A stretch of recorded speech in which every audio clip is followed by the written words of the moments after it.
You're listening to Outside the Box with Ben Cominos here on WHBY and Political Voices. Outside the Box is brought to you by Roush Plumbing and Remodeling, the plumbing and remodeling company the Fox Valley depends on.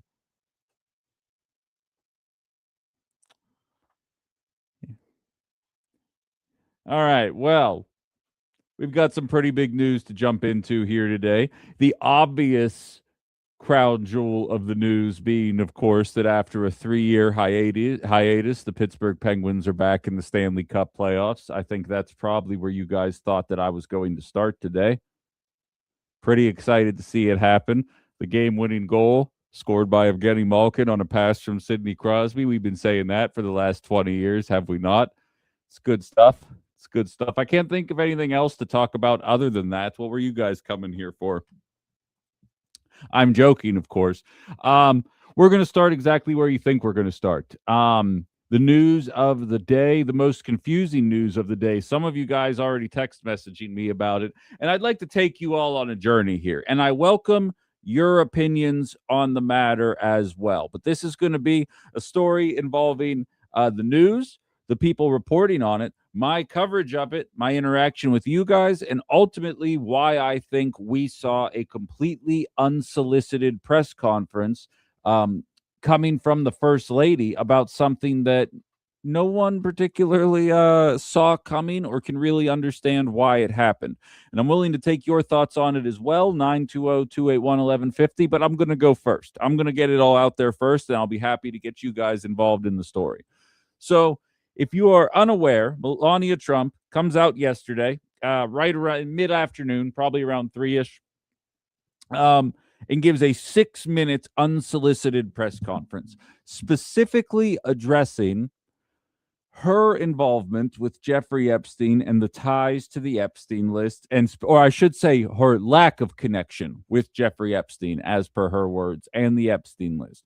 And I was sitting there wondering, because my post-show production process is pretty involved. I don't have a lot of time to kind of keep up to date on what is currently breaking for 2 to 3 hours after the show wraps up, because I have so much other stuff that I have to do related to my job. So I'm sitting there watching that press conference happen, asking myself, why is Melania up here talking about involvement in the Epstein list? This is the first thing I've heard about her possibly being involved with it. What story did I miss? I feel like I'm pretty on the ball with this. And for her to come out and give a press conference, there must have been some kind of major lead up to that press conference.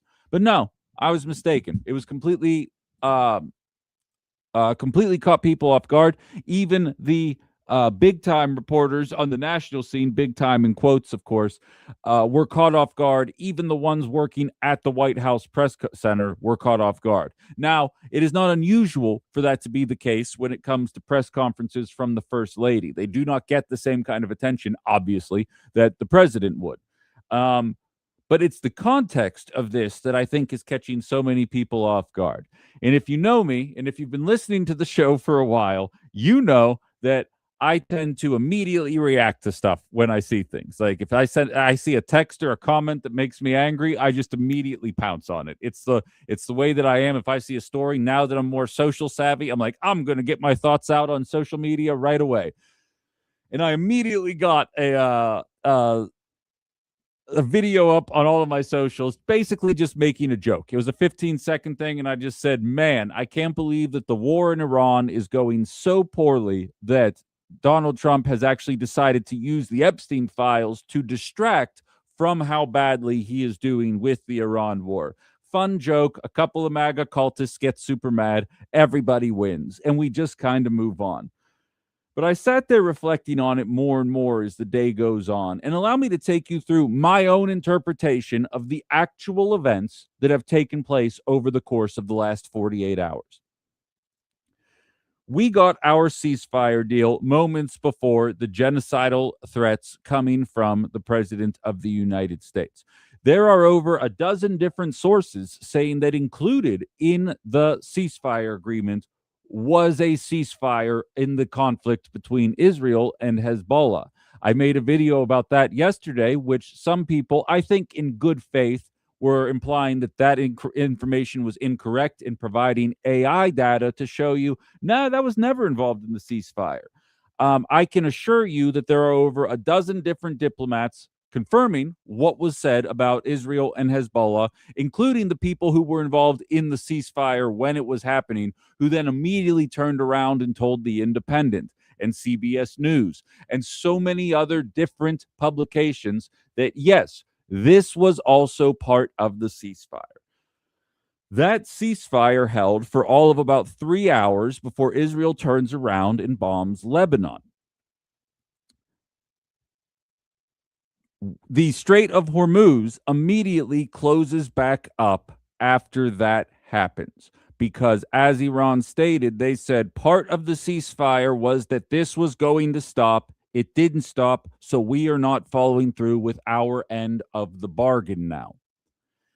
Donald Trump and J.D. Vance get a call from the leaders of Israel shortly after the Strait of Hormuz closes. They then turn around and come out and tell you what Israel's telling you, that Hezbollah and Lebanon were never included in the ceasefire. Again, you can go back and read it. I provided it on my Facebook page. We played the audio of it yesterday. All of this is empirical data that you can go look up. It was, in fact, included in the ceasefire deal.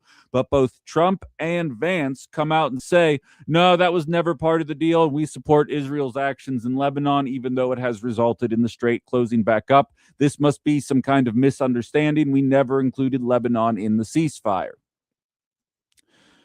Then Melania comes out and completely unsolicited says, I had nothing to do with Epstein, and you should investigate all the other people who are mentioned in the list who aren't my husband, because they probably did some messed up things, and we would like to get to the bottom of what is going on there, leaving everybody scratching their heads as to why we ended up there. To me, the basic common sense rationale for why we got there is I think something happened on that phone call where a warning shot was provided. There's been a lot of speculation that Israel has a lot of Epstein dirt, and that's why the Democrats were willing to cut their nose off to spite their face in 2024 while still supporting and arming and funding a genocide, and why Donald Trump, despite being the no new wars president, is willing to go to war in Iran now for reasons that cannot be articulated to the American people in any meaningful way outside of the cult, of course, to convince them that what we are engaging in is actually a good idea. I think a warning shot was provided, and whether it be aimed specifically at Melania to let them know that they have stuff on everybody, whether it was about Trump and Melania was sent out there to shake us off the scent, whatever the case may be, I think my little joke and jest about distracting from the Iran war with Melania coming out, I think that's just the tip of the iceberg. I think they had the fear of God putting in them. I am now more suspicious than ever about Donald Trump's involvement on that list. And it seems as though the outcomes of this war are directly tied to whatever it is that is known about this guy. I feel like we are about to get some very serious information about the sitting president of the United States or people very close to him and their involvement with the Epstein files, unless, of course, this war with Iran is allowed to continue at the cost of lives in Iran and all of our pocketbooks. And I would defy somebody to tell me I'm wrong. Again, basic deductive reasoning, guys. If A, then B. If you follow the track of things, and as Cynthia highlighted on my Facebook page, and I told her to text it to me, and she did, from Syed Abbas Arghachi. Netanyahu's criminal trial resumes on Sunday. A region-wide ceasefire, including in Lebanon, would hasten his jailing. If the U.S. wishes to crater its economy by letting Netanyahu kill diplomacy, that would ultimately be its choice. We think that would be dumb, but are prepared for it. There are a lot of moving pieces with this story here, but when you start to look at all of them chronologically in the way that played out, again, get the tinfoil hat. Who gives a crap? You guys tell me where I am missing on this here. Go look it up on your own, because I realize there's some right wingers out there that got a little ticked off with me on my Facebook page because I was highlighting the very obvious truths about Lebanon's involvement in this ceasefire, finding any evidence they could to the contrary of the point that I was trying to make. I promise you, if you're doing your research in good faith, you will find the same things that I'm finding. So, given the layout of things, do you think I'm off base? Do you see why I feel like I understand why Melania had to come out here and talk about this? It was almost awkward watching the aftermath, because once I saw that happening, I was like, okay, how's everybody reacting to this? And even on the networks that you would think would want an opportunity to dunk on the conservative side of politics, you could sense a tension in the room. People were confused. They weren't sure exactly what to say. But to me, this seems like something happened that is ensnaring us in a war that 70% of the population is actively opposing on a regular basis. And I defy somebody to convince me that I am wrong otherwise. 920 281 1150, 920 281 1150. Phil in Oshkosh had said the First Lady's 6-minute statement was to distract from the war, nothing more. That was before I gave my little explanation. And then he went on to say, I can't understand how this administration can keep telling lies and no one says anything.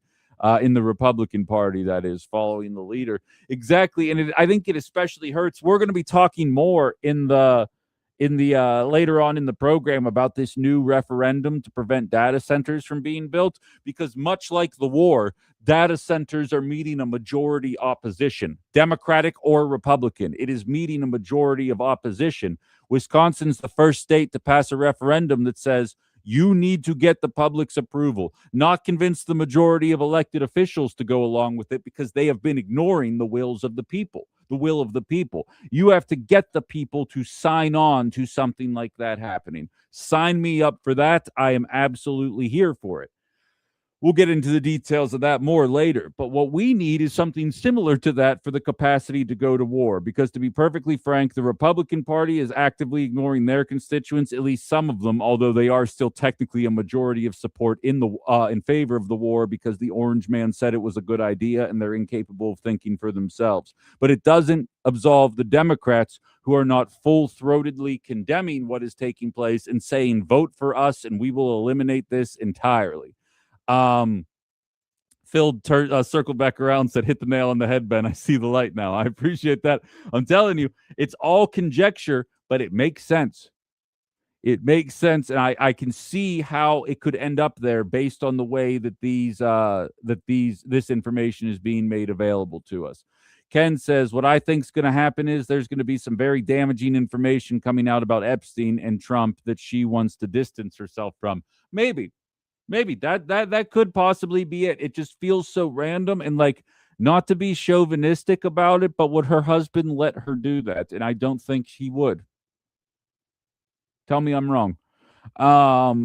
Joe says, not emailer Joe, texter Joe says, there we go. I think that was a setup by Trump administration. This morning news said this puts it on the victims taking the stand. She never mentioned her or Trump, Bondi, or any of the other men taking the stand. I think if victims say no, then Trump can say they had their chance. All of this also takes the eyes off the money being made in the Middle East. Possibly.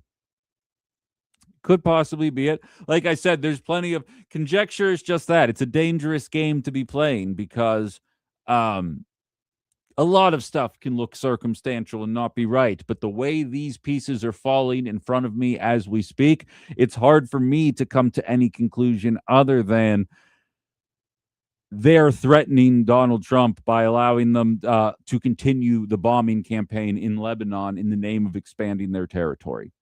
And they needed a means to do that. And it seems like something was dangled, being like, go ahead and try and go public and say that we're the reason this ceasefire is ending.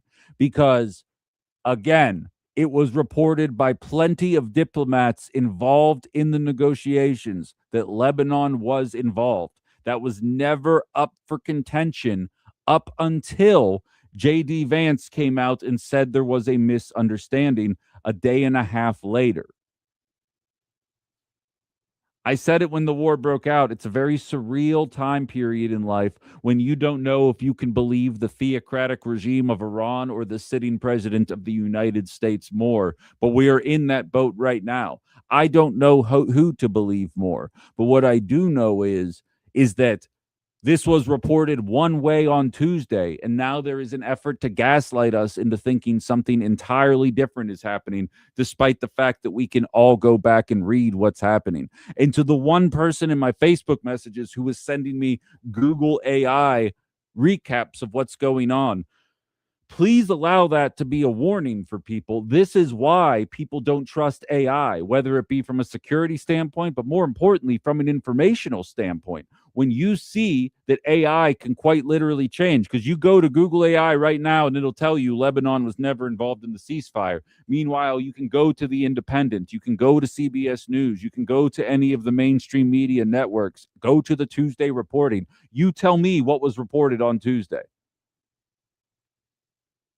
Because I'm telling you right now, it's pretty easily searchable information. And now they're pretending like that was never the case. And then Melania shows up. I feel like I'm a right-wing talk show host right now. I'm operating completely on my gut and what's happening without any info, but I'm also so certain I'm right. Jerry says, but Ben, I have a feeling whatever comes next is going to be sarcastic. But Ben, the president said he knew nothing in advance about Melania's presser. Don't you believe him? I do not, Jerry, and I'm willing to bet. Willing to bet you don't either.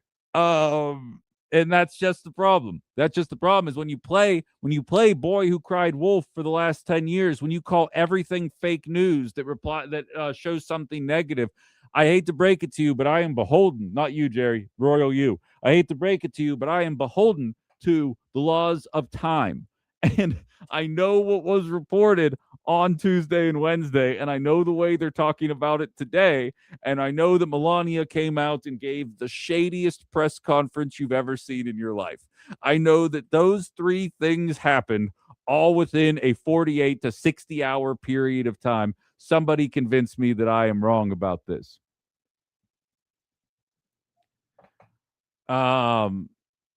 What else do we have here? Brian says, I trust Iran more than the US. We know how bad this administration lies. Exactly, but like it's going to get you on a list, Brian. The fact that you even said that, it's going to get you on a list. It's going to be strange.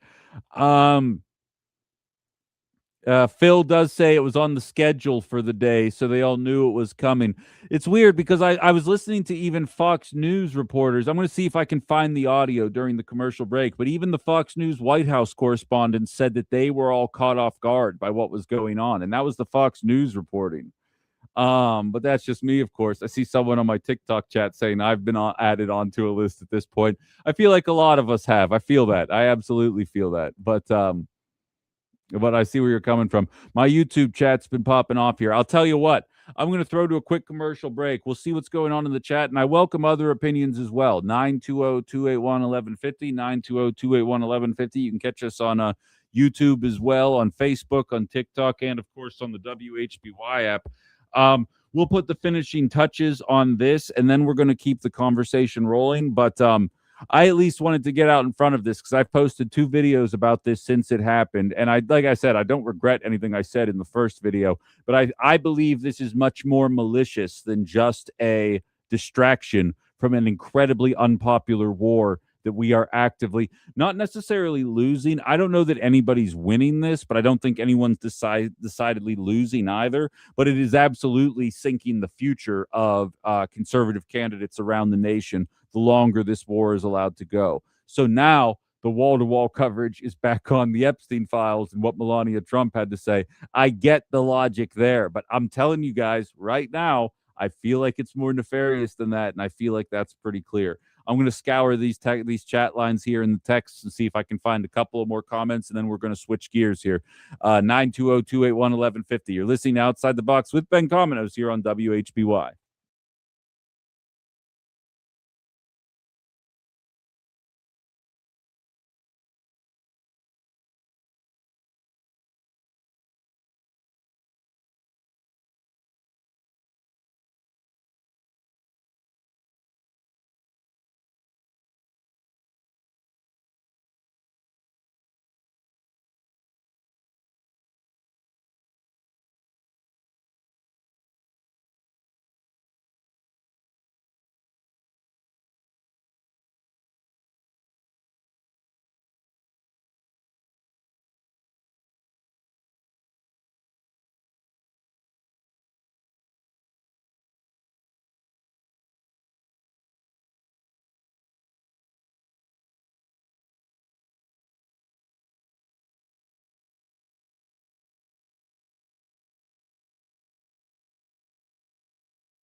Lenny says, "All hail the mother of Baron Trump."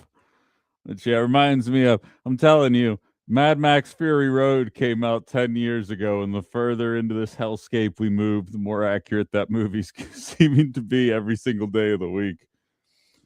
I had a baby brother, and he was born perfect, perfect in every way. Just to anyone that gets that reference, they're cracking up right now.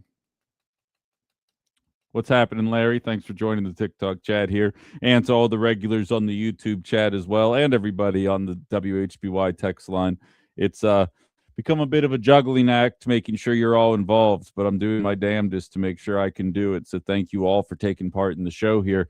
We got a couple of more texts piling on through here, and I have one, and this is the talking point that I think is like somebody clinging that understands the duopoly, but like is still clinging to one half of it. I don't think I have a name on this one here.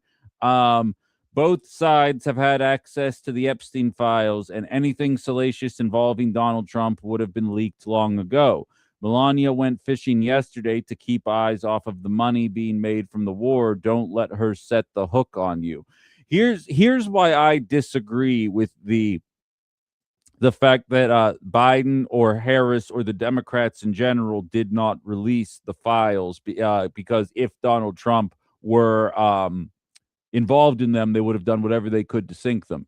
It's because I believe there are a lot of powerful people, not just Republican or Democrat, but also in terms of funders for politics. I think there is a lot of powerful people involved, and the name of the game is, if you are the ones lucky enough to be in power when the scandal drops, you're going to be the ones holding the bag. It's why Donald Trump went on a scathing rant about Tucker Carlson and Alex Jones and Megyn Kelly and Candace Owens. He has to go out there because now he has to, in my opinion, knowing that he is at least tangentially involved, if not much worse than that, find a way to defend what's going on. Again, it felt like in 2024, the Democrats were trying to lose. Even as recently as yesterday, Jaramani actually sent me an article about it to make sure that I was aware about it. I said, oh, you know that I already knew that this happened. But there's a Substack out there. There's articles about it. There's so many things going on about it. There was a vote for the Democratic Party to condemn AIPAC, while more than 80% of their voters have established they want nothing to do with AIPAC, and the vote was killed by the Democratic Party. And I'm sitting there thinking, like, man, you guys are telling us what a threat to democracy Donald Trump is, and you expect there to be all these things happening if Donald Trump wins, and you should be pulling out all the stops in order to prevent this. And so many people in your party are against the genocide in Gaza right now. I feel like maybe you guys really aren't trying that hard to make wins. I don't think it's a matter of the info not being in there. I think it's a matter of the metaphorical nuclear option. Nobody's telling on anybody, because if one person tells, everybody's getting told on. We all, I would think, would love that outcome. That's what I think we all would want, is that everybody who's involved to be held accountable, including if the Clintons are involved, including if Trump is involved, Bill Gates, Reid Hoffman, Elon Musk, whoever is involved, nail them to the wall. But they have, metaphorically nail them to the wall. They have their own little cult of wealthy people holding things down, making sure that we only get drip feeds of the information. Because I'm telling you right now, mystery texter, if Kamala Harris were in office and we got the exact same amount of the files released, you would not be giving the benefit of the doubt to no jailings. You would not be giving that benefit of the doubt. You and I both know I'm right. I already know this about the entirety of MAGA. The fact that MAGA barely even brings up the Epstein files because Donald Trump is in office is all I need to know. And I know if Kamala or Biden or whomever were there, once everything were released and we had to see some unredacted files, if we got the exact same information, it would be liberals calling you a conspiracy theorist, while you would be texting me saying that liberals are obviously hiding something. And I would say, yes, you are absolutely right. I see somebody in the TikTok chat saying, asking if I thought we should have even attacked Iran. Of course not. Of course not. Not the first time last year, not this time as well. Very clearly, it's a war that shouldn't have taken place. I know you're new to the party here, but yeah, I'm an actual anti-war lefty. It seems like there's a lot fewer of us these days, but that's what I actually am. Um, but that's just me, of course. So I hear what you're saying there. Justin asks, has there not been any update from Congress on the fact that Trump didn't get congressional approval for his military operation? When's the hammer coming down on this? Well, what's interesting there, Justin, is finally Democrats tried to get something done on that front. And you guys want to guess? You guys want to guess what ended up happening? Do you guys want to clap along with me? If you're not driving, clap along with me. Every single Republican in the House and Senate, by and large, made sure to vote against any kind of War Powers Act because, again, most of them are in favor of it. And for the record, I believe most of the Democrats are as well, but they have the cover of being in the minority and being able to cosplay as the anti-war liberals that they used to do back in the mid-2000s. Hell, it's the reason why I identify as a leftist, because being a kid when 9/11 happened in the impending war on terror, I kind of developed a lot of my opinions on war and attitudes on war and conflict and things like that. And in that era, Democrats were again in the minority and again cosplaying as the anti-war liberals once a lot of the jingoism kind of dissipated, at least. Sheila says, Ben, my prediction, I don't think King Charles is going to come to Washington, D.C. for a chit-chat with Donald Trump. It was planned for later this month. You might be right. I was not familiar with that, but there's a good chance that you're probably right about that. KG says the Epstein files are the ultimate Mexican firing squad. Exactly.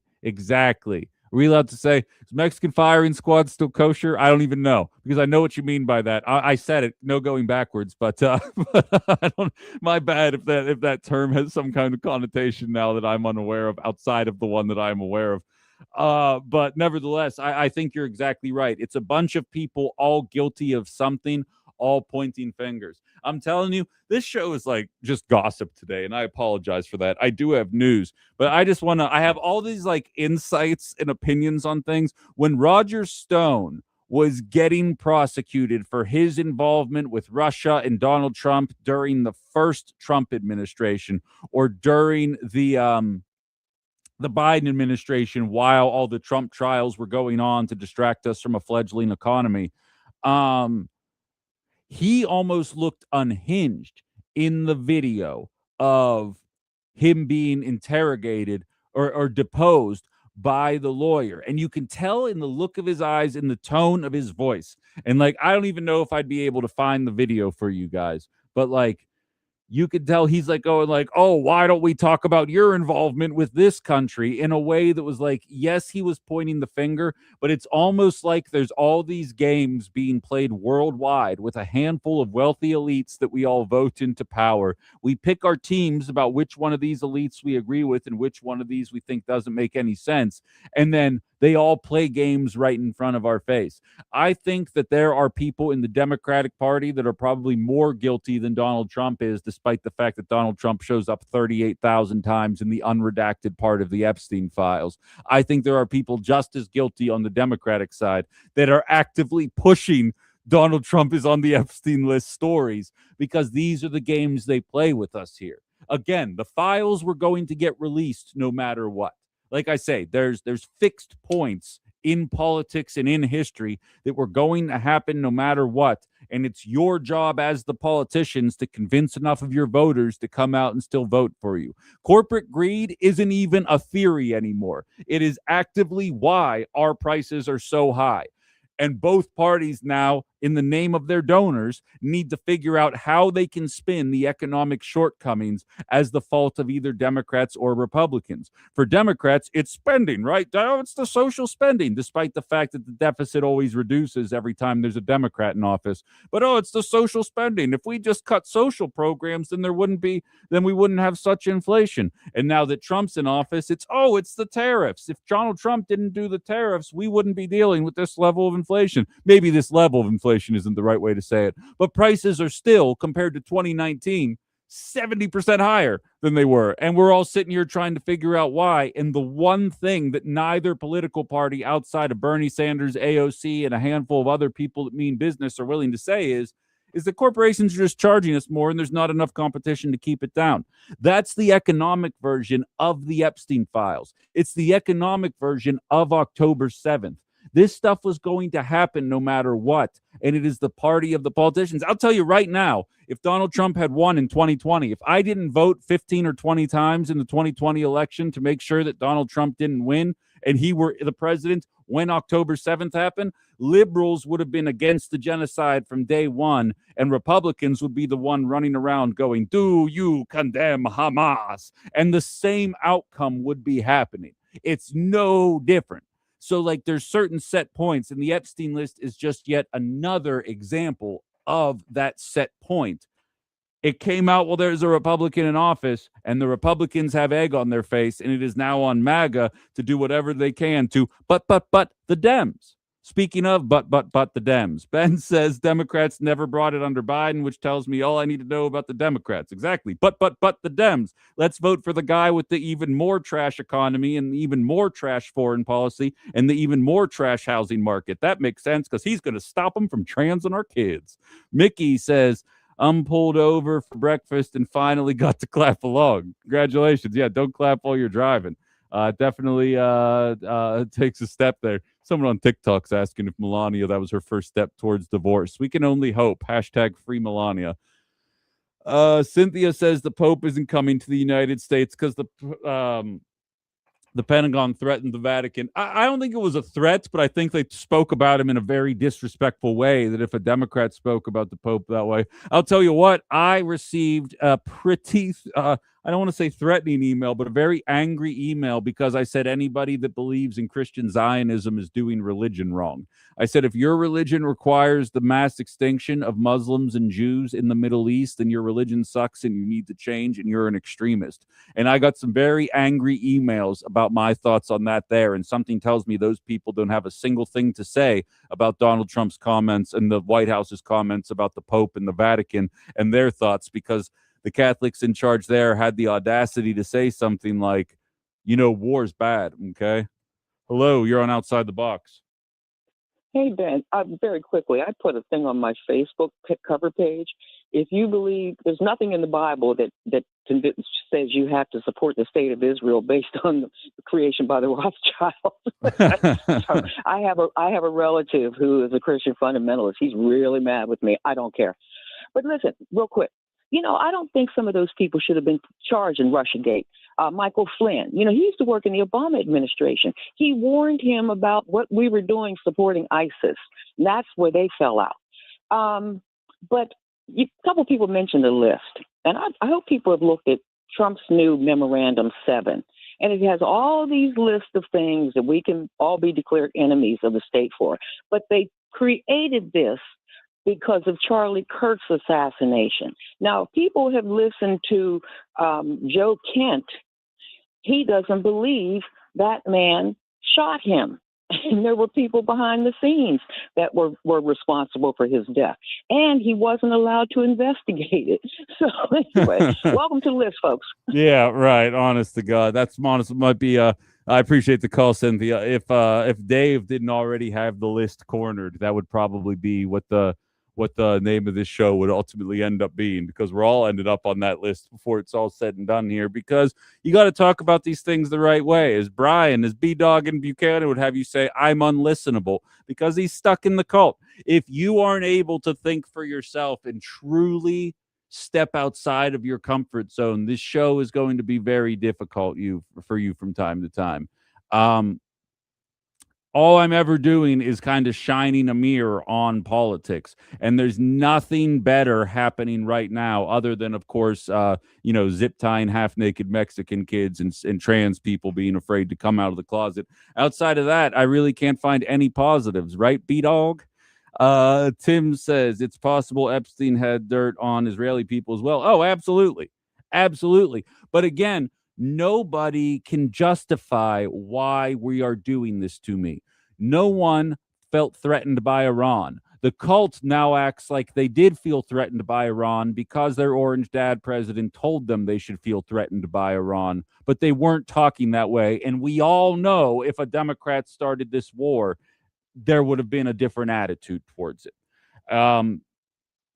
So, I mean, it is possible they had dirt on him, but this conflict, trying to raise the defense budget to $1.5 trillion while telling people they should expect their healthcare premiums to go up when every other industrialized nation has figured out a way to do healthcare in a way that doesn't bankrupt their countries.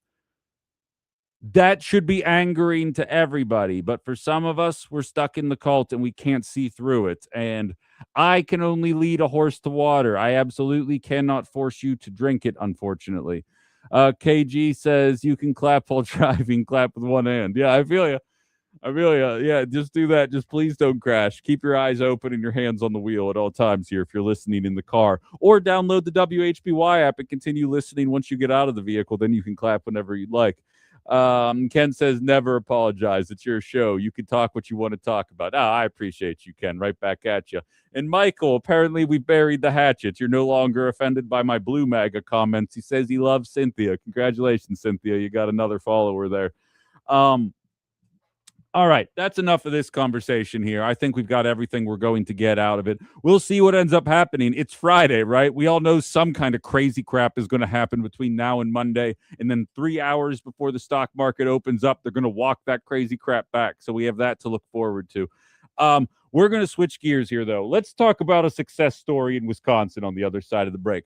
Data centers is one of the few bipartisan things that exists right now because I'm about ready to scream with the flip-flop nature of MAGA these days. But everybody seems to despise these data centers. Nobody wants a data center in their neighborhood. Some government officials are listening, others are not. We even have stand-up comics, very famous stand-up comics. Charlie Barron's in Wisconsin are starting platforms around the idea of preserve our environment. Don't do these data centers. You have other people talking about preserve our utility rates. Don't do these data centers. You have people like me saying preserve our privacy. Don't do these data centers. And our elected officials have been ignoring us all across the country. You are starting to see the first real pushback to this kind of movement. And I have a success story in our own neck of the woods that I would like to jump into as a little bit of a pick-me-up on a 9 o'clock hour Friday edition of Outside the Box. We'll be back in just a few short minutes here before we wrap up the first hour. You're listening to Outside the Box here on WHBY.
Metal Rosie says on my YouTube chat, Mad Max Fury Road. When they say they don't make movies like that anymore, they never make movies like that. Oh, what a day. What a lovely day. Oh, honestly, the prequel movie to that, Furiosa, is why I started my movies podcast, because there's a bunch of sensitive men out there that really hate anytime an action movie is helmed by a woman. And if you haven't seen Furiosa, go watch it at some point this weekend. It is one of the best movies I've ever seen. It's so well made. Not as good as Mad Max Fury Road, but the sequels very rarely are. But still incredibly good. And it was absolutely torpedoed at the box office because it had the audacity to star a woman. And that's why I created a podcast that talks about movies that doesn't take identity politics into account and just actually talks about whether or not the movie was good or not. And but I love the Mad Max series, including the originals. Even though Mel Gibson sucks as a person, he's great in those movies. And then obviously the newer ones are absolutely awesome and so well made. And in the era of green screens and blue screens and CGI for movies like that to get made at the caliber that they are made at, we should be encouraging that, not discouraging that. But I digress. Really quickly here, and we might have to carry this over a little bit into the next hour here. We've been talking about this on and off for the last couple of months here. Port Washington, there's been a $15 billion, 1.3 gigawatt facility, a data center that was being questioned whether or not it was going to be built or not. But thankfully, the people of Wisconsin banded together, celebrities got involved, everybody pulled their resources, and they let their elected officials know, hey, we do not want this, and you are here to represent us, not big business, and we would appreciate if you didn't do it. And it was a beautiful thing to see. And then the politicians ignored them and voted to approve the tax benefits for that facility anyway, and it is going to be built. Now, I am sad to say that what we are going to talk about today is not going to be able to prevent that data center from being built. That is a foregone conclusion no matter what at this point. Although I will say close to 50% of all data center demand is being scrapped right now because it turns out that AI is not nearly as beneficial as a lot of people thought that it was going to be. However, a referendum passed on Tuesday, lost in the shuffle of Supreme Court races and school board races and referendums for school funding and plenty of other things that are absolutely important. One other element was a data center referendum, the first of its kind nationwide, that it doesn't prevent data centers from being built, but the way that it is going to work, as per Politico, is that it takes aim at future projects by requiring city leaders to obtain voter approval before awarding developers lucrative tax incentives to build in their region. You no longer are going to take our tax dollars to build a bunch of crap that's going to ruin our environment, make our energy rates go up, and most importantly, create a digital prison where our data is stored and we are in a perpetual state of being surveilled. Trust me. I mean, granted, maybe I'm a little bit more of a different situation than a lot of you, but when you put your opinions like this out there every day, the last thing you want to hear about is a conversation about these data centers going up to store that info for some kind of intention that they really never make clear for us. Now, the talking point that we hear quite a bit is, well, if we don't build these data centers, China's going to build them, and then what?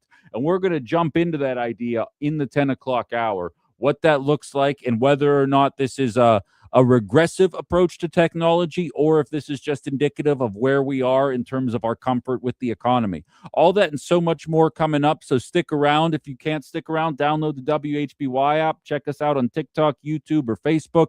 It's up all day. And of course, subscribe to my YouTube channel at Ben Cominos. We'll be back on the other side of the news, guys. Outside the box, WHBY.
Were you able to sleep after the Penguins clinched the playoff berth yesterday? Because I was struggling. I couldn't.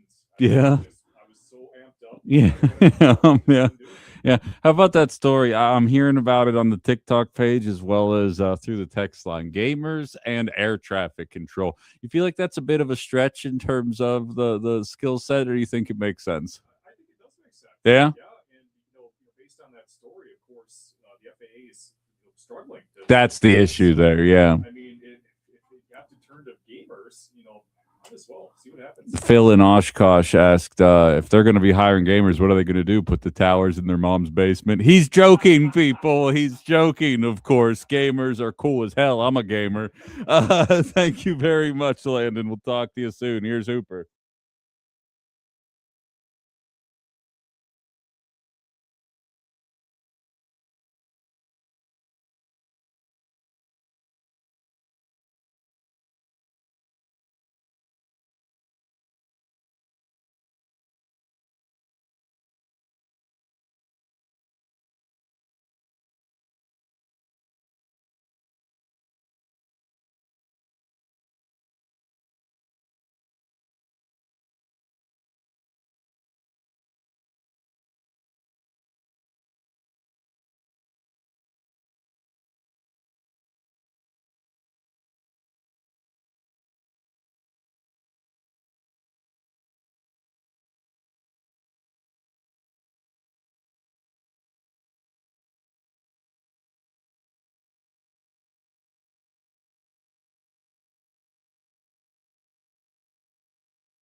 Hello, we're back. Ben Cominos, Outside the Box, WHBY, Political Voices Network. Outside the Box is brought to you by Roush Plumbing and Remodeling, the plumbing and remodeling company the Fox Valley depends on. If you're just joining us, I wantonly speculated about why I believe Melania Trump ended up doing that impromptu press conference yesterday, thinking that it has something to do with the proverbial warning shot coming from whether it be Israel or whomever, about the Epstein files. There's also some speculation about one of the survivors of Epstein who knew Melania and her family on a personal level. That seems a little bit more gossipy than anything else right now, but obviously all options are on the table as it stands right now.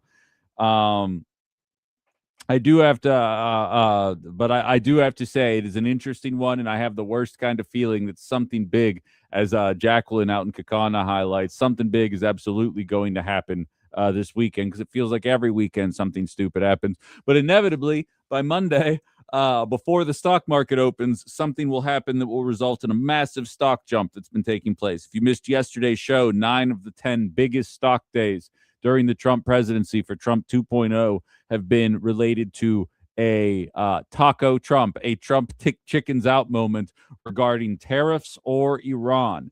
9 of the 10 largest stock days come from when he promises something and then inevitably backs off. That is not financial advice. I would not suggest moving forward on it there. And I do want to say, because so many of you guys are blowing me up on this, probably because you know I'm a gamer, and I've got a guy literally named Native Gamer in my TikTok chat right now who's having fun with it as well. If you didn't hear it during the CBS Newsmax top of the hour news,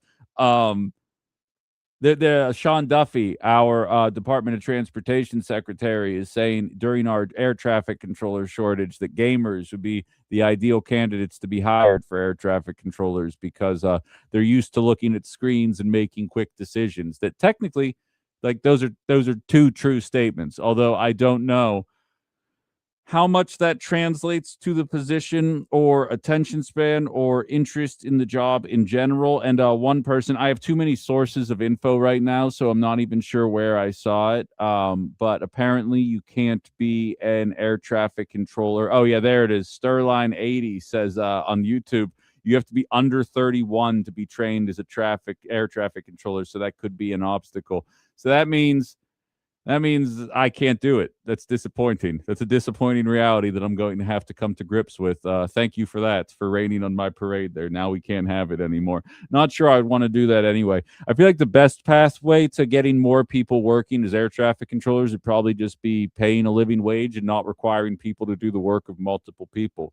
Those of you in the know that there's certain times of the day where one person is required to do the work of two people. That's actually, it's not like I'm being all me about it. Like that's actually a statement made by people with the NTSB that in the lesser populated hours back when the crash happened at LaGuardia a week or so ago, 2 weeks or so ago, I should say, they went on the record saying, yeah, we typically have, they said these two people that were in the traffic control room, during the crash were doing the work of 4 people. And they were asked, is that a commonplace thing or how did we end up here? Because we were embroiled in a shutdown. And they said, oh, no, that's commonplace. Even if we were completely staffed, this is the way we operate things. What's interesting to compare that is I was in an airport in South Korea 2 months ago, and they are overstaffed. Like they have like one guy whose whole job is like just to facilitate the line because it breaks off into like 40 different metal detectors, like it does in America. In America, they just yell, next, please. And then like nobody's paying attention and then they all have to pick up their bags. In Korea, they have the next please people, but they have other jobs to do. They're not even saying next please. And then they have the people who are actively facilitating you to the next please people. And then they have people helping you get all of your stuff into the bins. And it's like an incredibly efficient process. And you get there and you're like, oh my God, this is the longest line I've ever seen in my life. I am never going to make it to my flight in time. And then like 11 minutes later, you're through the line and you're like, oh my God. So this is what happens when you don't try and do a $1.5 trillion defense budget. I can't believe it. We might be wasting our money. I never thought of that till right now. We might be wasting our money, funneling it all into the defense budget there. But what do I know? And I have to reiterate, Phil's joke killed me because he says, just heard that gamers are being recruited to be air traffic controllers. Are they moving the towers into mom's basement? And then in all caps afterward, it says, I am only kidding. And he knows because if you don't do that, then I get defensive and then I start jumping. I would never do that to Phil and Oshkosh. It's more so newer texters. If I don't know what you're about, then I might let you have it a little bit there. But that one I'll let slide this time. Don't press your luck, buddy. If you're new to the show, the second hours of Fridays tends to go off the rails a little bit. Justin texted to talk about data centers. Yes, we're getting serious again, unfortunately. I apologize. We're getting into data centers here. And I oftentimes joke, I feel like a caveman when I talk about this, or the guy who's against the internet, but I genuinely don't trust this new technology. And it's mostly the AI agents that come with it, and of course, the privacy elements of it. It doesn't seem to me as though there has been any kind of active effort from our elected officials to make sure that we don't find ourselves in a position where we have way fewer jobs and no real means for these people to be able to make money. Or, moreover, doing some kind of actual communism thing, but like the crappy kind where everybody gets like $1,100 that doesn't have a job to figure out how to make that work until the end of the month. And we're like, yeah, well, you guys said you wanted universal basic income. And we're like, yeah, not like this, you jags. But that's just me, of course. I don't trust a lot of elements by it, and it really doesn't instill a lot of hope. And I don't mean to come off as ageist here, but it really doesn't instill a lot of hope when a lot of people when a lot of people that are in Congress right now need their aides to help them work their phones. Like, so when that's the situation, and then you're supposed to be the people passing legislation to make sure that AI doesn't run amok, or that data centers don't exploit us, or that we're not taken advantage of in any kind of meaningful way, it doesn't instill a lot of hope in anybody looking at it objectively. And that's not Democratic, that's not Republican, that is political. That is uniparty. That is exactly a major issue facing us today. Justin hit me up in the text line here during the last segment, which the Reader's Digest version of last segment. Port Washington referendum did pass, first in its nation. It does not stop the massive data center that was voted to be built against the wishes of the people in the area, but it makes sure that if politicians in the area ever want to give tax incentives to a data center going forward, that it's going to need a vote of the people. It needs the support of the people, not the representatives, because if you have been living under a rock, the representatives just in 2026 have received close to $170 million in super PAC money to make sure you can be pro-life, you can be pro-choice, you can be pro-Israel, you can be pro-Gaza, you can be anything you want. As long as you are not going to regulate AI or data centers in any way, you will get that money. And they are $170 million into the political process as it stands right now. And that is only going to get higher as we get closer to November. So that is how, when, despite the fact that you have such loud, vociferous objection to a data center being built, the elected officials find the strength and courage in a bipartisan way to reach across the aisle and do something nobody wanted to see happen. This referendum prevents that from happening going forward, or at least will prevent tax dollars from going to it. So if these companies want to get built and they want to raise our utilities and they want to make life more difficult for us, well, you'll be doing it on your own dime, buddy, because we are not going to be facilitating you anymore, which that oftentimes acts as a deterrent. I've been told that that's why everyone was going to leave New York after Mamdani became the mayor. Unfortunately for those people, it looks like no one is moving. It's almost like that's billionaire propaganda or something. But so, as I've teased it 3 times now, as Justin mentioned before, or as I mentioned, Justin had said a couple of things tangential to data centers, legislators wrote a letter to Tulsi Gabbard saying she should inform citizens that using a VPN, and for those of you not in the know, it's a program that masks your online browsing or app location, could subject those users to surveillance. I'm here to tell you right now that a lot of people use VPNs. Not asking you to admit it on the air. I'm just saying, let's just say there's a lot of successful talk show hosts that use VPNs because you want to make sure that your data isn't being scoured, that you aren't being monitored, that people that your data is not being accessed, at least to the best of your ability. Can't guarantee that those work either, but at the very least, it gives peace of mind. According to Justin, if you use one, that automatically could subject users to surveillance. This is because they are starting to look at VPN traffic as potentially foreign to monitor for terrorism. It always comes back to that terrorism, doesn't it? We got to take your freedoms, but it's in the name of catching terrorists. Secondly, Governor Evers recently vetoed an identity verification bill, noting this would put Wisconsin's privacy at risk. Many online servers are rolling out identity verification. Yes, I saw Discord was requiring people to put their IDs into the website as well. And of course, that's in the name of making sure that the children are safe. Anytime I hear anything about the children or terrorism, I typically assume that my freedoms are going to be lost shortly thereafter. And it seems as though that's the way things oftentimes play out more often than not. It's an unfortunate reality, but it's something we have to deal with nevertheless. These are not popular. And as Chris says, as he hops on the chat here, I can't say I know much about that data centers, but it seems NIMBY, not in my backyard, whether they are good or bad. Um, well, I'll give you this, Chris. And I'm sorry, I don't know who saved you as Christopher. Let me know in the text. Do you prefer Christopher or Chris? Is that like you calling me Benjamin? Because only my mom called me Benjamin. So if that's wrong, just tell me and I'll change it to Chris. But to his point, and I will say, I think there's a lot of different issues. Data centers, to me, are what politics is supposed to be about. Our politics have devolved so much that we don't have conversations about things with nuance anymore. We just have conversations about abortions and trans people. And that's exactly where our leaders want us, because then we're not having real conversations. To your point, Chris, there are people that like data centers. They just don't want them in their backyard. And that's a very fair assessment of the matter. But like, just to provide a very brief encapsulation of how many people or how many different opinions can be impressed upon these data center conversations. There are people that worry about the water usage and the impact on the environment, a bunch of tree huggers, if you will, worried about the impact they're going to have there. You have the people talking about the energy rates, which is what I was referencing. You show me a place where a data center was built, and I'll show you a place where the energy rates for the people near that data center shoot through the roof, but the data center isn't paying them. You are, whether it's through increased taxes or just the overtly raised rates in gigawatts per hour or kilowatts per hour coming from your energy bills.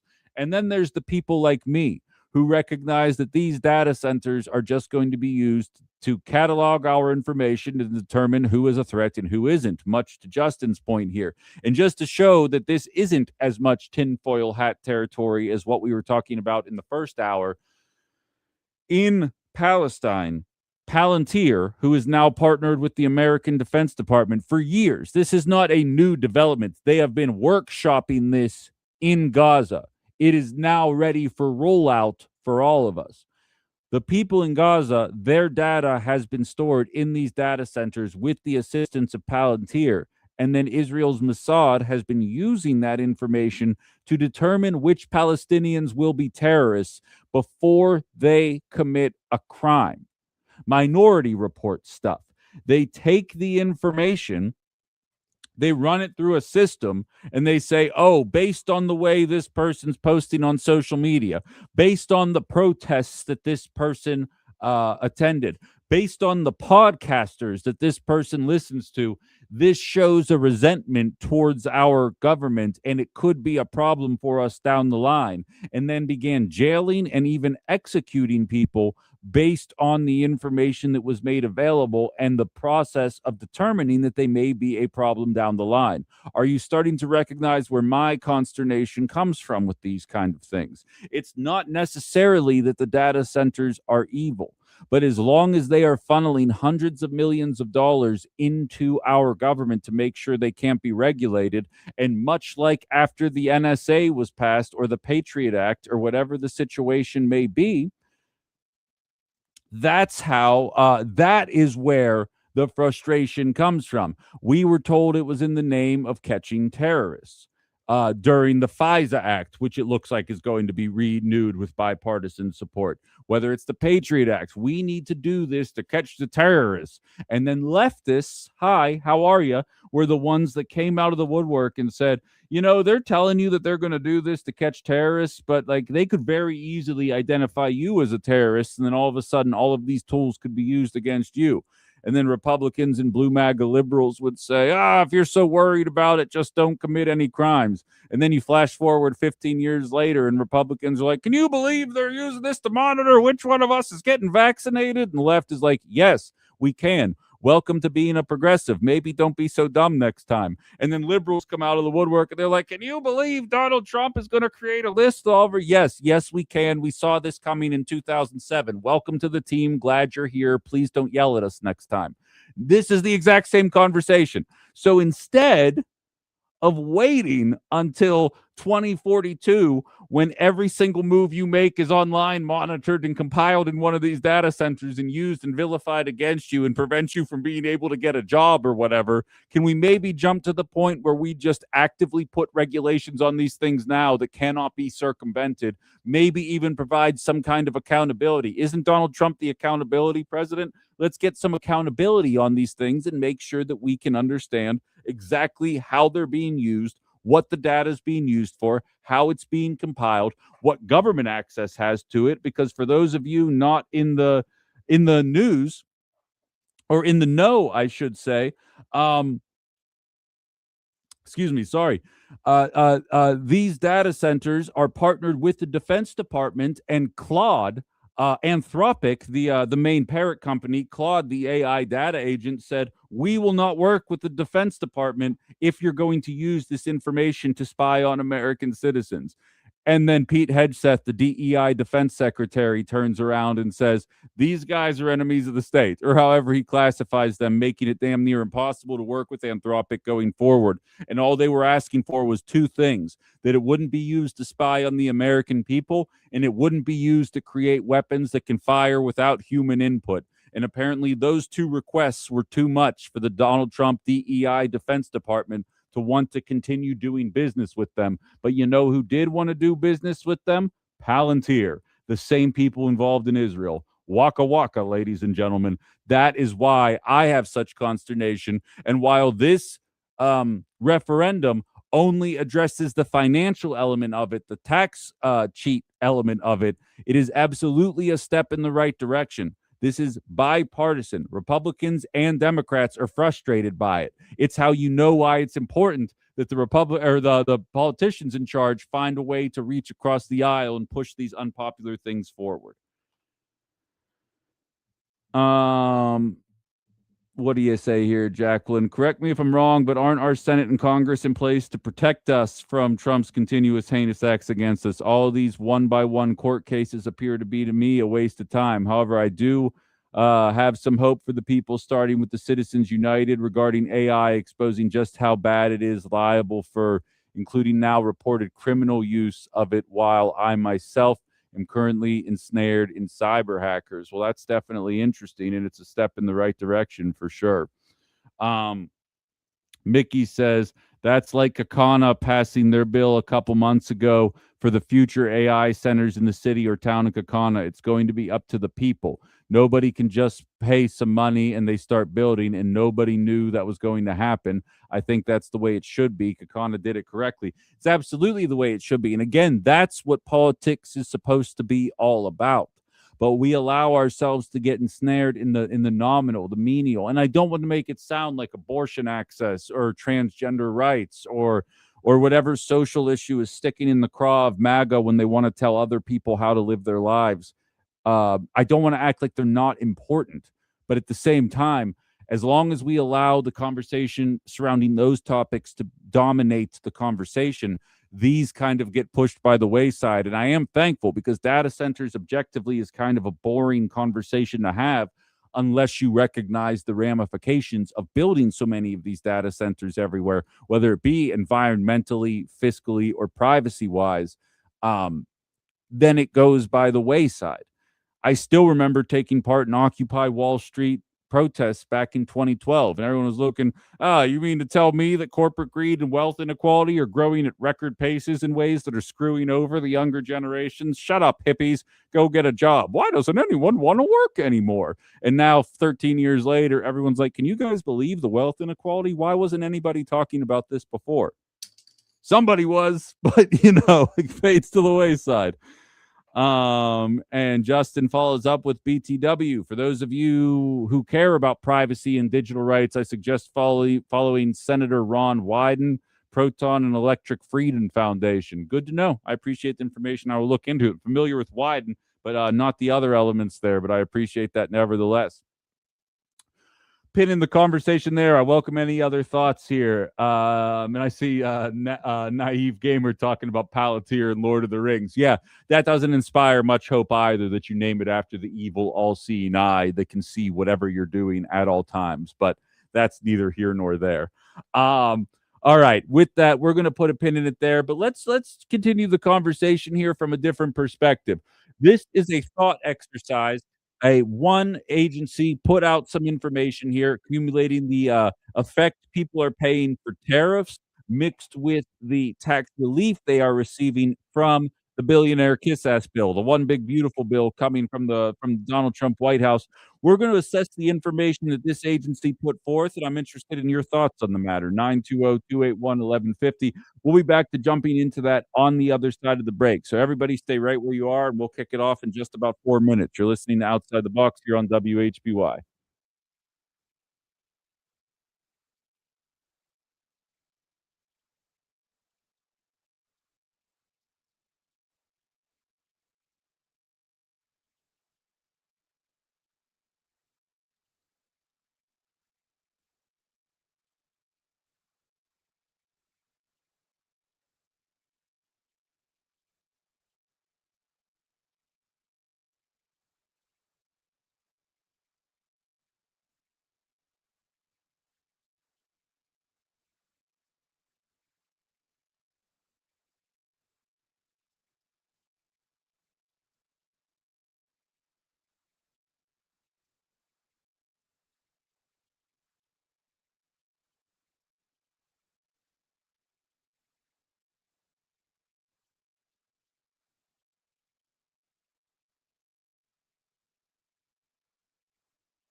Shout out to Anna hitting me up with a Wikipedia article here about the robot tax. It's a legislative strategy to disincentivize the replacement of workers by machines and bolster the social safety net for those who are displaced. I hate that idea, because if we did that, then how would Jeff Bezos get all of the money? Because like that's, I thought, why we were all doing this was just to exist for long enough as possible to create shareholder value until we were no longer necessary to create shareholder value, and then we could cease to exist. I always thought that was the game plan. Dumb idea. I don't know why. I'm joking, of course. I absolutely love that idea. And if you remember correctly, we talked about it, I think either on opening day or just before opening day at LA Dodgers Stadium.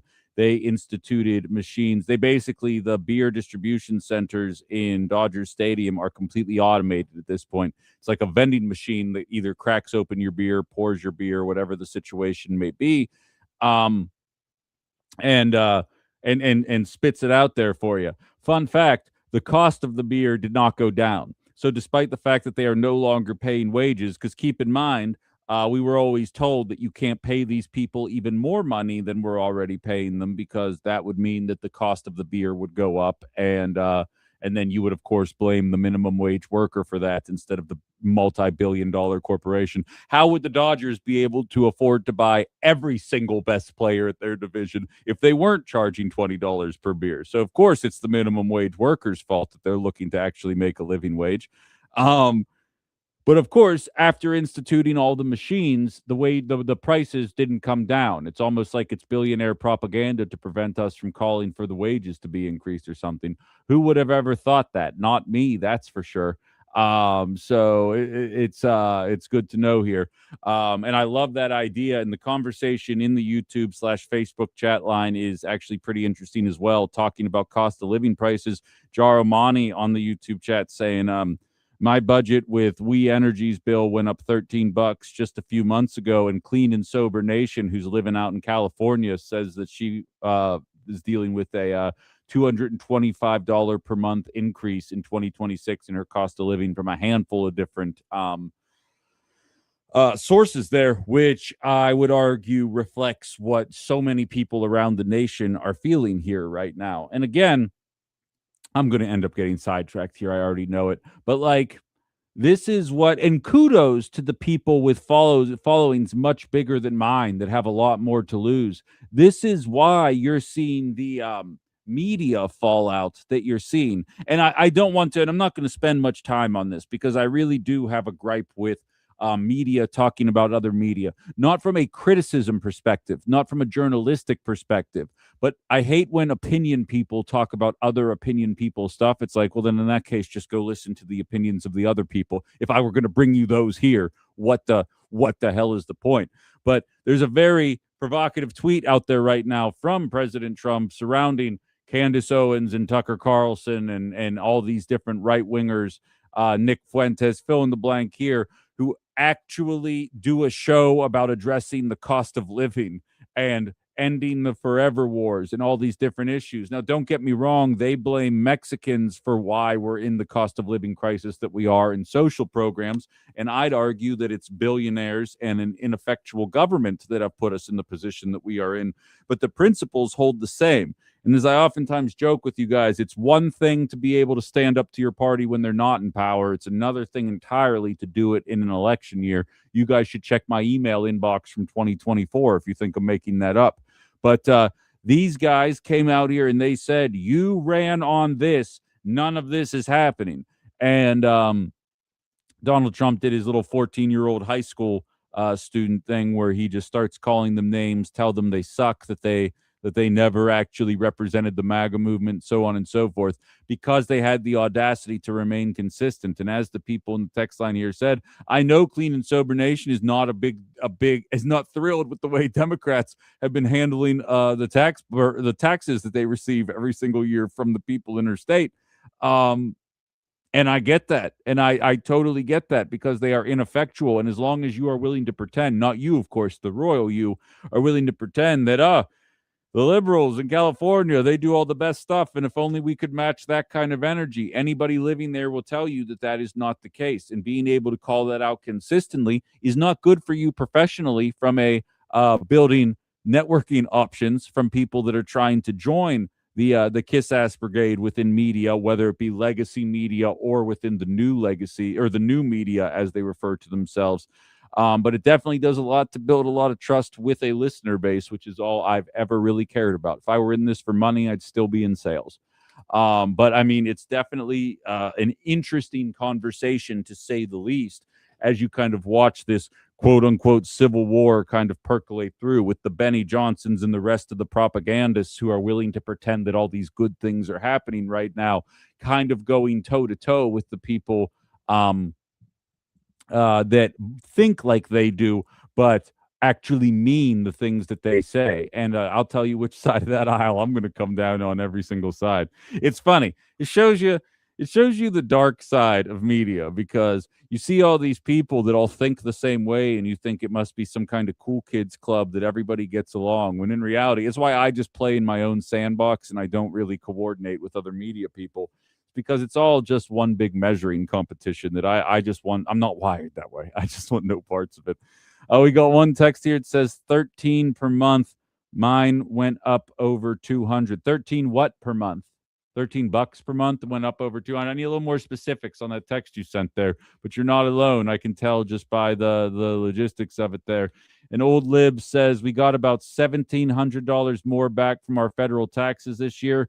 Retired and tax on Social Security help. Price of gas in losses mark tens of thousands. And that, old lib, um, is exactly what the findings of one institute were willing to say. The international, or excuse me, the initiative on taxation and economic policy, ITEP. I actually interviewed their founder during the Biden years when we were talking about the effective nature of Bidenomics, or should I say the lack of effective nature during Bidenomics. And it was a very interesting conversation. I wish I had more to provide you with a capacity to find the day that I did that interview, but I don't remember his name or the date that it happened. But I have a little bit of a relationship with this group. According to their estimates of the first year of Trump's tax policy mixed with the state of tariffs during that year. Now, obviously, tariffs being a little in flux because of the Supreme Court's ruling recently, this is subject to change, and this is a forecast. I have not filed my taxes yet, right? I still have 5 more days. I'm gonna do it on Monday. Everybody shut up. But like not everybody has filed their taxes yet. We do not, and most certainly there's nobody that's run through all the data. These are forecasts. However, these oftentimes are borne out in reality. And as Old Lib, and I'm sure plenty of others have similar situations here, they maybe have seen the meager increase in returns on their tax burden, but absolutely, as is exemplified in this report, it is wiped out by extra costs. More specifically, the dramatic increase on tariff abroad, a tax that economists widely agree, and if you can't tell, I'm reading directly from their report, is mostly borne by American consumers. The termination of the enhanced premium tax credit, the EPTC, which made healthcare more affordable for millions of people, that is no longer available, as we all know. And of course, as Jerry calls it, the big ugly bill overwhelmingly benefits rich corporations while allowing us to get the peanuts. As a result of all of this, the average American in all income groups, except for the richest 5% of Americans, have actually seen an increase in their costs, a lessening of the money in their account at the end of the year, according to this forecast, as a result of all factors involved. Again, I'm not saying this is for certain, but based on the way things are trending, the poorest 20% are looking at a plus 480. We're just going to go in 20% intervals from 0 to 80 first. Plus 480 in costs, plus 860 in costs, plus 850 in costs, and plus 980 in costs. For just like for some perspective, for those 4 categories, that's 0 to 27,000 in income, 27 to 53,000, 53,000 to 92,000, and 92,000 to 153,000. So if you are listening to me and you made anywhere between $0 and $153,000 this year, which I'm going to go out on a limb and say that's most, if not all of us. If you are in that category, between tax savings and costs attributed to you through higher gas payments, higher healthcare costs, all these different factors, tariff costs, corporations raising their costs, in all likelihood even higher than tariff rates would have called for, you are anywhere between 480, 860, 850, and 980 respectively. Then the next 15% of Americans, so this is 0 to 95% of all earners. This is anybody making between 153,000 and 361,000. You are seeing an extra $460 in costs based on this projection. Not going to kill you, especially if you're making $360K a year, but it is definitely not a reduction. Then the next 4%, 95.1 to 99%. Anywhere between 361,000 and 916,000. You know, the people that need a break. They're seeing a reduction in $160 a year as a result of the Trump tax cuts. And then the people making over $916,000 a year, the real movers and shakers in the world, the people that need tax cuts so it can trickle down on us, if you will. The richest 1% of Americans are seeing an average reduction of $8,850 in their expenses. I expect that to trickle down on us any day now, ladies and gentlemen, and I'm very excited for that eventuality. How about yourselves? 920 281 1150, 920 281 1150. You let me know. You let me know what you guys think about this right here. Karen says, call me crazy, but I'd give back my $700 more for this year for SNAP benefits, USAID, and healthcare benefits. I think there's a lot of people that are probably in the same wheelhouse as you there, Karen. I don't think you're going to get too much pushback. Actually, I think you'd get a lot of pushback, but you're not going to get pushback on this program. I can tell you that much at the very least. Remarkable that this trick keeps getting played on people. But again, it's a matter of, like, there's a running gag. How much time do I have? Really quickly. I have a running bit that I do. I call it Future Ben Problems. It's from How I Met Your Mother. Like, I'd always be like when I was in college, I'd have an exam the next day and I wouldn't be studying for it. I'd be out partying or I'd be on a date or whatever. I'd be like, Ben, don't you have a test in organic chemistry? I'd be like, that feels like a future Ben problem because present day Ben is having a blast right now. And then inevitably future Ben would be really freaking mad at present Ben because I was not prepared for that OChem course at all. Organic chemistry is not something that you can just breeze through. And and I feel like the tax cuts kind of operate the same way. You get that immediate lump sum payment. You're like, oh my God, Donald Trump might be running a masked virgin Gestapo, murdering people in the streets and doing all these awful things. But at least I've made an extra $1,100 without even realizing that you have an extra $1,700 in costs spread out over 12 months. And that, I think, is why this is so effective in nature, is because I learned the lesson when I had to take organic chemistry a second semester because I failed it the first time. And we will turn around and be like, well, yeah, I made extra money on costs, but you know what? The Mexicans are the reason why all these bills are up. And around we go. We got a call. We can take it quickly here. We do have to get to break. Hello, you're on Outside the Box. Hey, Ben, well, should we peons all contact our legislators and say thank you for the extra peanuts? Yeah, I mean, realistically, that's probably the best case. I'm gonna let you go, Cindy, but I'm right there with you. That's kind of the whole point of what I'm trying to say here.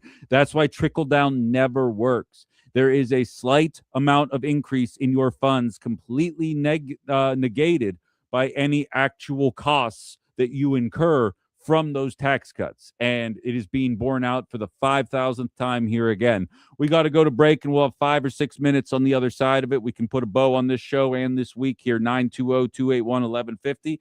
We'll be back in just a minute. Outside the Box, WHBY.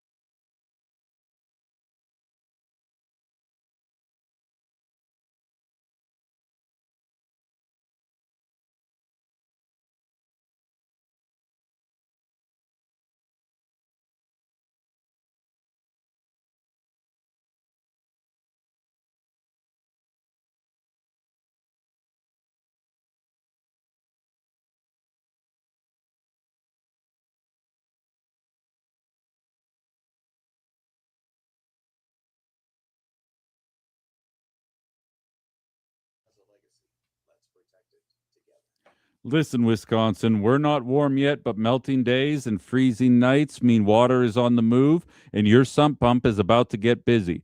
Water damage is one of the top reasons homeowners file insurance claims, so do yourself a favor and avoid the headache. Test your sump pump today. Call or text Tim Roush and his team. Use that free text line I've been telling you guys about. They can help keep your basement dry and protected. Head to timroushplumbing.com for that text line and plenty more info. That is Roush Plumbing, the plumbing and remodeling company the Fox Valley depends on.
Well, hello. Ben Cominos outside the box. One final segment before we call it a Friday and a week. I welcome that any day. I welcome that at this stage of the game. Look, here's the deal. DSL, I love you, buddy, but hitting me with the, well, why doesn't the working class, why doesn't the person not even making six figures chip in more so that Jeff Bezos and Elon Musk can keep building rockets and become trillionaires? That's a stupid person's argument, DSL. I'm going to be honest with you here. There is, and I'm for the cheap seats, and I realize there's a much bigger and newer audience here, so I'm going to have to say some of these things a little more frequently. There's a reason why American middle class thrived for 40 straight years, and the middle class thrived for 40 straight years. And that is because we appropriately taxed the highest earners. Turning around and asking the middle class talk radio show host why it is that he is not contributing more into the system, while Jeff Bezos and Elon Musk max out their contributions 4 minutes into the new year, is a weak argument because it's not based in any kind of reality. We funded social programs. We literally invented social programs, and deficit spending did not go up. We invented the interstate, and our debt and deficit did not go up. Do you know when our debt and deficit went up? When we cut taxes for billionaires and started fighting forever war after forever war. I don't care if my money goes to SNAP to aid people that are struggling to eat. I don't care if my money goes to Lie Heap to go to people that are struggling to pay for their utilities. I don't want my money going to wars, but it seems like that's an unfortunate reality regardless of the party. But what I do know is this: historically, no one has a leg to stand on to compete with me here on that matter. I could go for another 10 minutes, but I only have 20 seconds. Download the WHBY app. Search me on YouTube at Ben Cominos. Look it up. Please subscribe. Definitely would help me out. We stream live on YouTube, Facebook, and TikTok every day. Haley's up next with Rob Zimmer. Talk to you on Monday when Trump does something stupid outside the box.